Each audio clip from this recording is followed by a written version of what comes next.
fans, what's going on? Welcome back to yet another edition of Combat Weekly on Combat Insiders. Joshua Furs, Nick Portella, bringing it to you semi-live. Check us out on combatinsidersmedia.com. Check us out on our Facebook, Twitter, Instagram, all that good stuff, /Combat Insiders. Check out our friends over at Jab Apparel. Go to jabapparel.com. Check out everything for any of your, sports gear needs, MMA gear, boxing gear, etc. They got everything you need. Great quality, really awesome and comfortable stuff. So go check them out and just tell them we sent you. Okay, so I guess kind of on tap now. We have we're less than a week away from UFC 230. I know we've already talked about it at length a couple times already, Nick, but 230 is looming. There's a big announcement forthcoming. Maybe by the time this airs, we'll know a little more. But the rumor is Khabib and GSP. Again, that's just a rumor. Khabib's manager came on and he went on Twitter and said there was a huge announcement coming up. And I don't know. There's several things kind of going on. We're trying to figure out kind of where does Conor go from here. We're trying to figure out the whole. We got Gus and Jones, which you already kind of talked about. We got a lot of big fights coming up, a lot of big stuff coming up for us. We'll kind of get to that too. We got a lot of pretty big interviews coming up. And by the way, check out last week we talked with Aspen Ladd. You don't want to miss that. Go back and check that out. And she went over at length about her fight with Tanya Evinger. It was a good one. So go back to our YouTube and check that one out. But Nick, man, so I don't know, man. Like I said, we've already talked about UFC 230. I don't want to rehash it too much, but I think the general consensus is that UFC 230 is just, with all due respect, it's a shell of a card compared to what it was going to be. Am I right on with that? I'm thinking so. I'm actually happy I didn't buy tickets. I think it went from a pay-per-view to probably something closer to the area of a fight night card. Yeah. Even the main event is, while the fight should be good, mainly because Lewis can close out anybody at any time. I don't think it's a as desired fight as should be on an MSG card. I agree. There's a title fight, and there's the mystique. I think that's going to save the card is the mystique of, can Lewis get that last minute KO on Daniel Cormier? I think that's the mystique. I think everybody thinks that probably 9 out of 10 fights Cormier can probably take Lewis, but Lewis has that weird, crazy strength, right? That he can just knock out anybody at any given second. Doesn't matter how tired he is. Doesn't matter what round it is. He just has that innate ability to do that. So there's that factor. There's that factor of what if. Can Derek Lewis kind of pull out that Cinderella story, so to speak, and maybe knock him out last minute? Who knows? I'm kind of wondering if the size difference will play a factor in Cormier's plan, because I don't think he's just going to...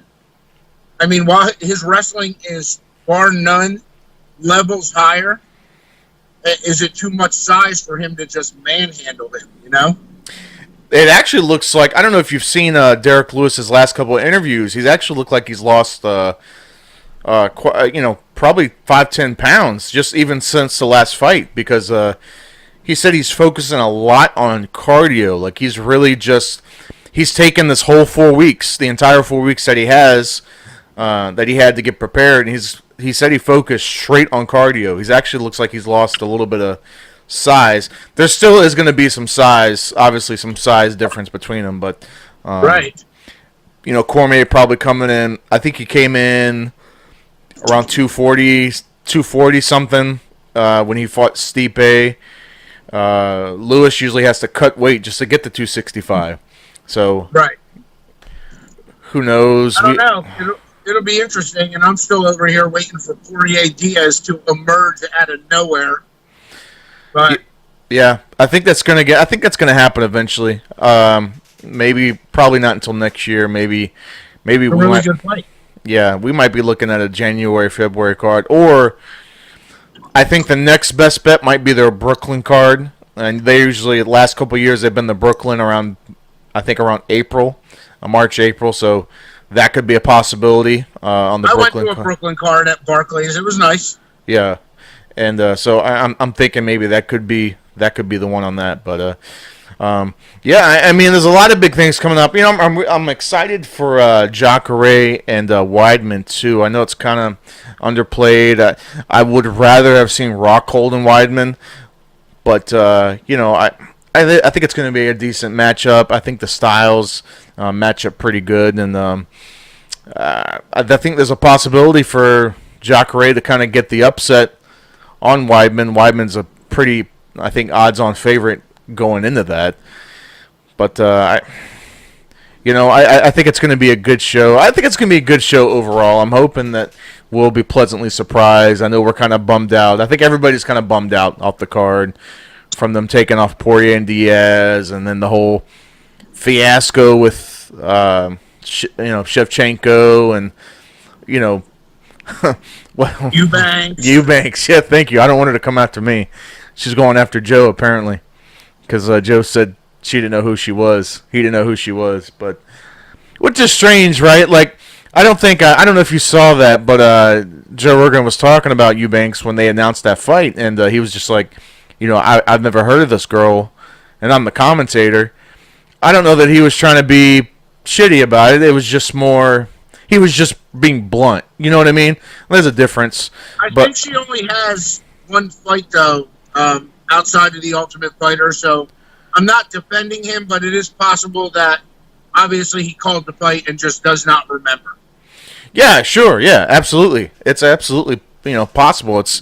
You can't imagine. I mean, obviously Joe Rogan is a professional, but my God, come on, you can't really expect him to remember what 200-300 fighters on the roster, only seeing them one time. He's not going to remember everybody. And she's on that card anyway, right? She's on the she's fighting on the undercard. She is now. Yeah, she's fighting Madafri. So. Oh yeah. So yeah, she's fighting her. That'll be good. Let's see. What other couple things we got coming up? We got. Let's see. Heather Hardy? She just won her fight this past weekend. Her boxing fight. She did. That was big. We got a couple big things coming up. Help me out, Nick. Help me out. This week we'll have Christine Sierra post bare knuckle boxing win. I know she's hunting Beck Rawlings' belt, and she is not shy about asking for it. So we'll get her on and talk to her about what her plans are. I guess moving forward, if she does or does not get the fight. Yeah. So we'll see. We got Shorty Torres. We got Jose Shorty Torres coming up. We'll have that pretty soon. Look for that in the probably in the coming by the end of the week. We'll have it up. We'll be talking with him tomorrow. We got a few. Go ahead. A lot of bare knuckle FC fighters will be on in the upcoming weeks. Yeah. And there's a couple from World Bare Knuckle Fighting Federation that we'll get on because they got a card coming November 9th in Wyoming. Looks interesting, to say the least. I think the bare knuckle thing is taking off. Oh, 100%. 100%. I think it's kind of adding an element that MMA doesn't necessarily provide, and I think that's a lot of people look at bare knuckle as like a more maybe a little more violent, a little more sadistic, but it's really not. I think it really keeps the action a lot better as far as like if you want to compare it to regular boxing or MMA, the action is usually nonstop. And it's on purpose. There aren't a whole lot of breaks in the action. You're not seeing a lot of clinches like you do in regular boxing. It's a lot less of that, and it's just a lot more, steady pace. And I think a lot of people, if they just kind of give it a chance, You know, I Right. think that they'll see if they just kind of get out their mind of the whole bare knuckle thing. They think it means that it's more dangerous, but you know, as you've pointed out in the past, and I know you've written articles on it, is you know, it's actually not. It's actually less dangerous. You know, I know it sounds crazy, but right? I mean they have the studies to prove it. And, you know, and again, is it, you know, would it be more dangerous than a quarterback getting blindsided hitting football? I mean, Exactly. it's all dangerous, Yeah. you know, in its own respect. Oh, another good one we totally forgot. Clarissa Shields will be fighting for 3 belts. Her opponent, Yes. we got her coming on. Yes. Heather Hannah Rankin. Yes. That'll be So that'll big. be good. I'm actually interested to see what she has to say. Short notice fight against one of the best women to ever do it. 3 belts on the line. I'm What? stressed out for her, and I'm not fighting. Yeah, I tell you what an awesome opportunity it is for her. You know, to come into this short notice and the, you know, I can't imagine the stress. I can't imagine, but you know, hey, if her and her team didn't think she could do it, you know, I will wish her all the best. And like I said, we'll get a chance to sit down and talk to her. That'll be fun. Looking Yeah. forward to what she has to say about that. Yeah, you know, and we got a lot of other big things coming up too. Some stuff we can't quite talk about just yet, but Yep. stay tuned. We got a lot of things coming up very shortly. A lot of big interviews that we can't quite announce just yet because we're waiting on some fine details and scheduling and so on and so forth. But just stay tuned to combatinsidersmedia.com and stay tuned to that. Bunch of regional coverage coming up also. Yes. That we'll be at. We have Primal Fight Night 2, Maverick MMA 10, Ring of Combat, Men of War, Dead Serious, MMA, and if scheduling allows, we will be covering an Art of War show. Everything has to do with scheduling. Yeah. Yeah, That's just what it is. the wonderful world of media coverage. It's all about scheduling. I That's it. just can't.